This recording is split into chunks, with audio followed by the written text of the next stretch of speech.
Welcome to Not Milk Never Milk. Subscribe if you're lactose intolerant. You start by verifying account access and backups because recovery needs a reachable account. Once logged in, make sure Instagram is the latest version and you've linked Facebook if possible. Then go to Settings, Security, and check Recently Deleted. Not all messages appear there, but posts and attachments might. If Recently Deleted is missing, prepare to request your data download from Instagram. Make sure you are on stable Wi-Fi and have enough storage. This prevents interruptions during the next steps. Now request your Instagram data so you can inspect message archives directly. Go to Settings, Security, Download Data, enter your email, and start the request. Instagram can take up to 48 hours to deliver a zip file. Once you receive it, download and unzip on a secure device.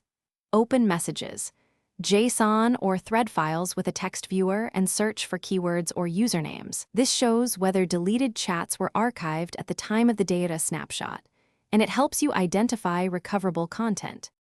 Finally, restore anything available in Recently Deleted. Select the conversation item, tap Restore, and confirm. Restore windows usually run 30 days. If the chat isn't present, open the Help Center in app and report a problem. Choose Data Recovery and describe the missing messages with dates and usernames. If recovery fails, troubleshoot by updating the app, confirming account ownership, checking spam folders for download links, and repeating the data request. Persistence and accurate account proof increase your chances of success. Thanks for watching. If this was helpful, leave a like and consider subscribing. See you next time.